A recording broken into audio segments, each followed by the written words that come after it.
moto akotisa Fatou na ndako ke Fatou yaka na ndako ezali ye moko Sandra ayebaki kolamba te ayebi kobatela bana te comment bon nazokosa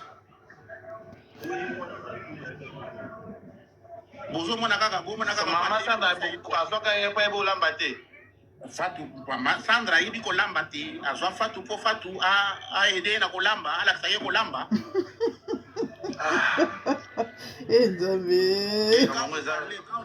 Même temps que maman Sandra, moi ça m'étonne que Obeng maman a dit à cause de la maman.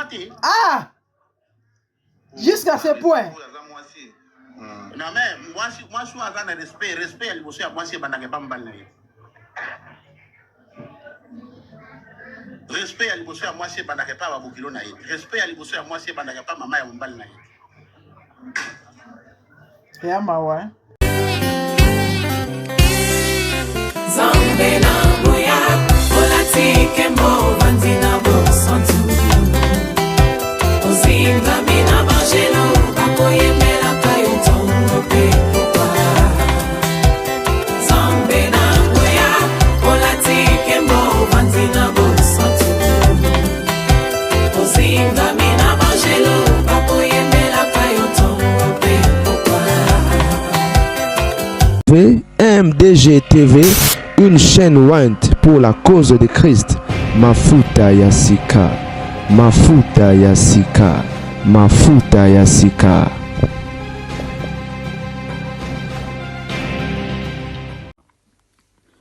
Bote balingami. Nalobi bino boya ko finga nga ya wandoki osana posa libale kufa boza wapi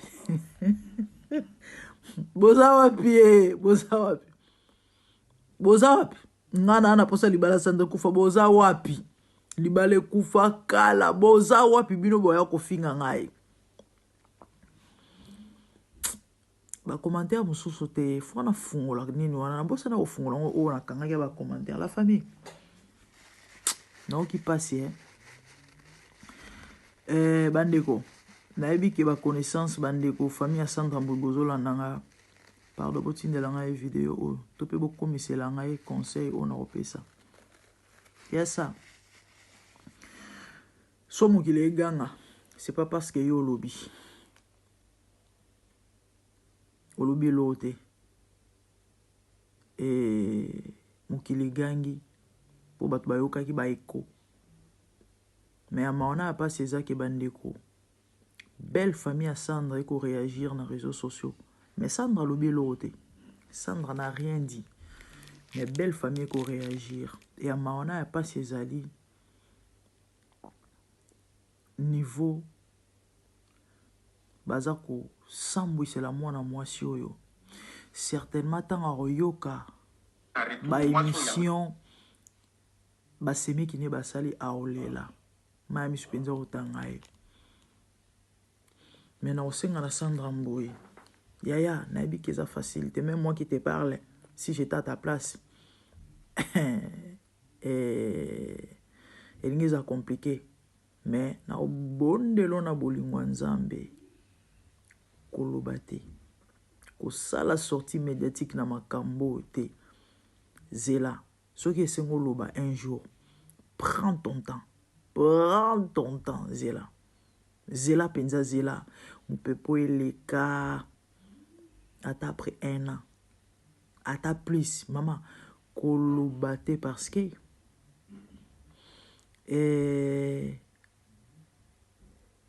pression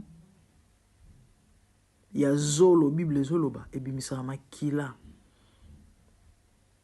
risque eza bapia bango raison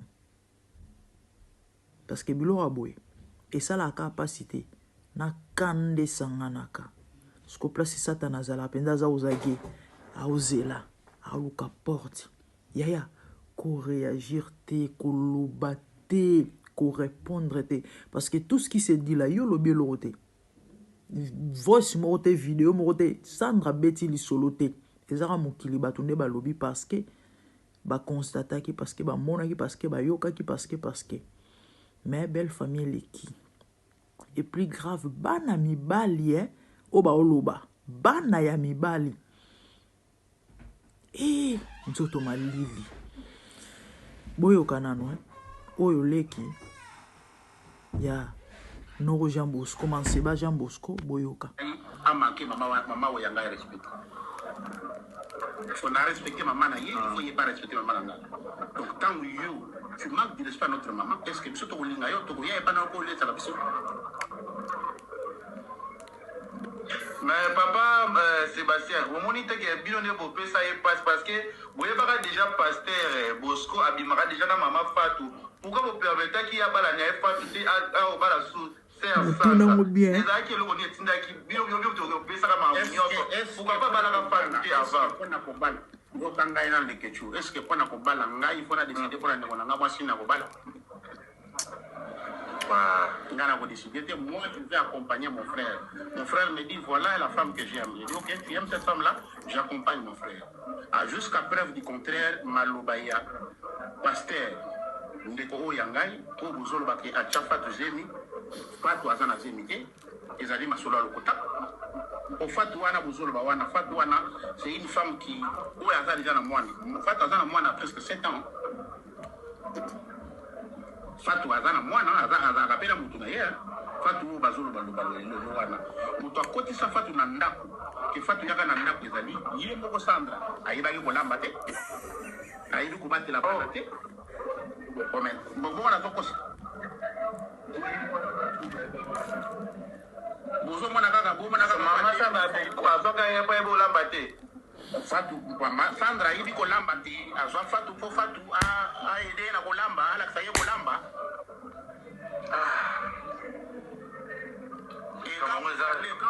Même temps que maman Sandra, moi ça m'étonne que vous ayez maman, elle a dit que vous avez maman.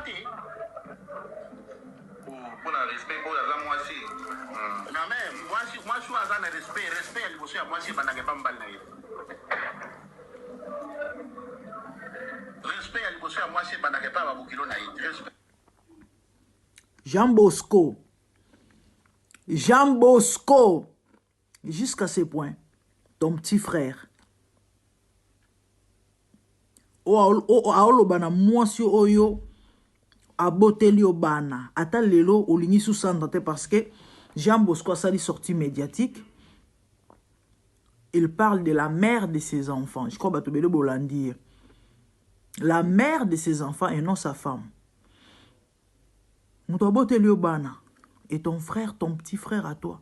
Aleka na média na réseaux sociaux a dénigré yeti na niveau haut alo bakaza dina robenga mama te bat babenge mama te ya ebi kolamba te serious oh my goodness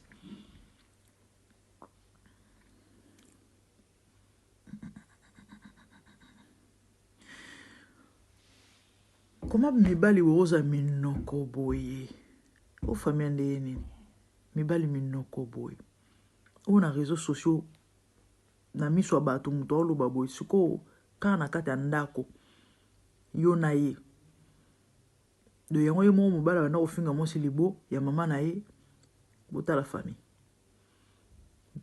e ba yoki eta sonete mibali bilo bana basinde bato bazara show nango mibali ba matina ba live pour défendre ndeko na bango. Et bah bimsa bouzo ba topé ma bé à Sandra libanda. Ah papa, attention Sandra moi si ma bé.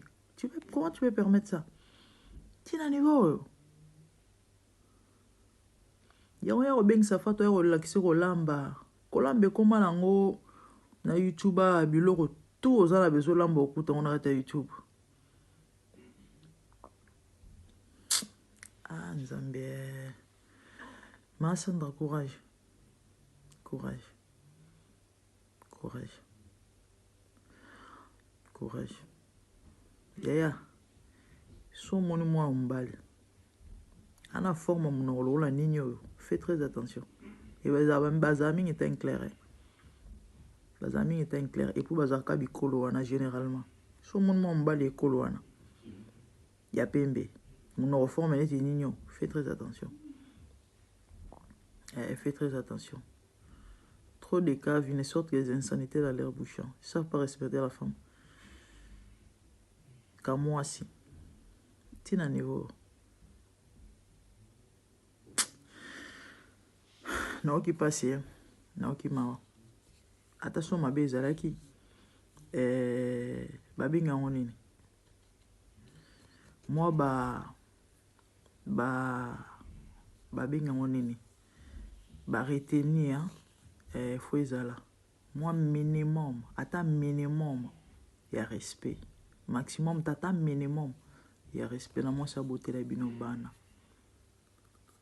namoni place Sandra leki te namoni place Sandra beti lisolo te namoni place Sandra ko se justifier te namoni place Sandra koloba te kande balobaka mensonge ezwaka liboso sincère vérité ya un escalier généralement lorsqu'il y a problème na entre bato bosala très attention na bato base attaque mbangu la contestation bato bazalaka rapide ya ko se justifier ya ko loba et surtout na miso bato na ba réseaux sociaux kabakabwani kuna ya mbangu tala faut que bana bato wana parce que vérité tango ya ko bima après na auquel no moi si mawa je ne dis pas que Sandra est parfaite na lo bien moté mais comme on a déjà ba réaction ya boye on comprend déjà lo lengeni ya famille oyo et à kende komikoti ça ma sœur courage la vie continue et kokufela bote ya kokufela nzambe te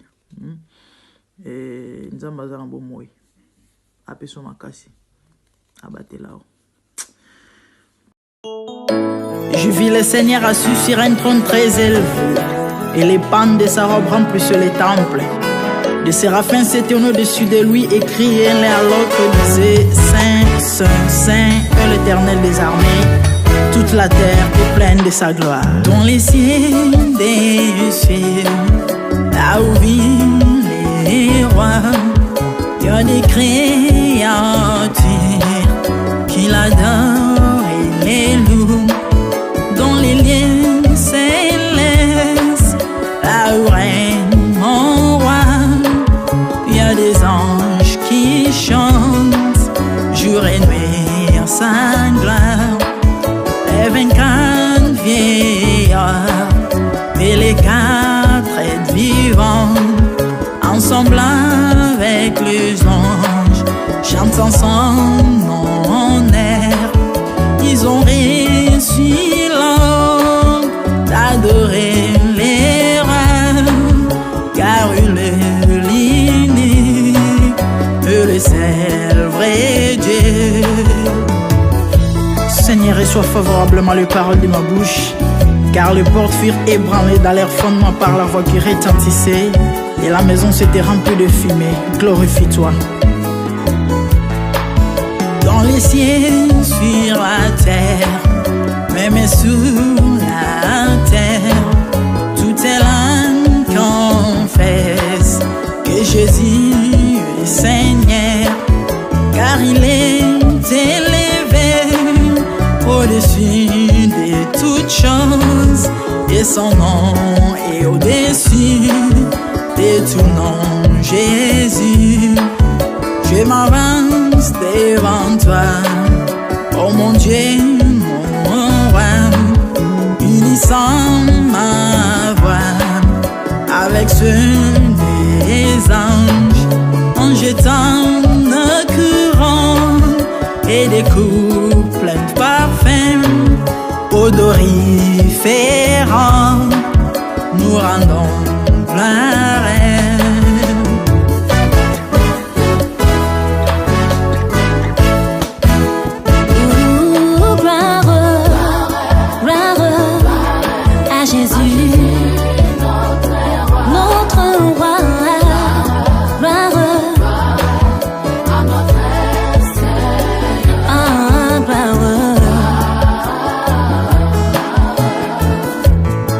Chantons gloire à Jésus.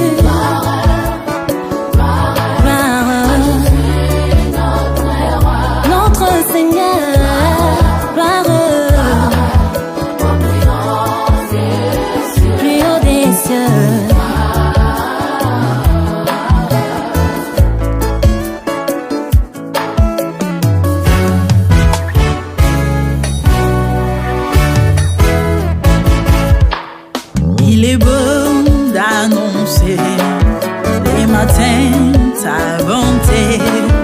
Voici mon sacrifice, la louange de ma bouche, les fruits de mes lèvres qui confessent ton nom en poussant des cris, car tes œuvres sont grandes.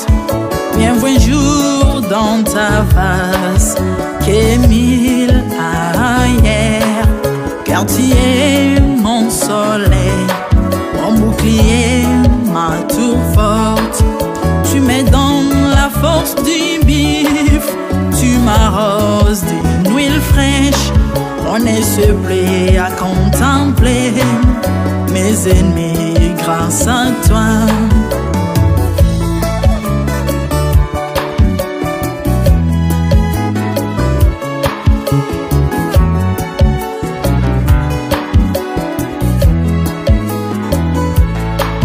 Je prospère dans tes parvis, je porte des fruits, même dans ma vieillesse, plein de sève verdoyant, comme le palmier, les justes croissent et s'élèvent comme les cèdres du Liban planté dans les jardins de Dieu. Dieu de vengeance s'élève pour venger mes ennemis. Il mettra la fin à la malice de leurs œuvres, car il est le tout-puissant, l'éternel des armées, El Shaddai Adonai, El Elyon Sabaoth.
MDG TV, une chaîne Went pour la cause de Christ.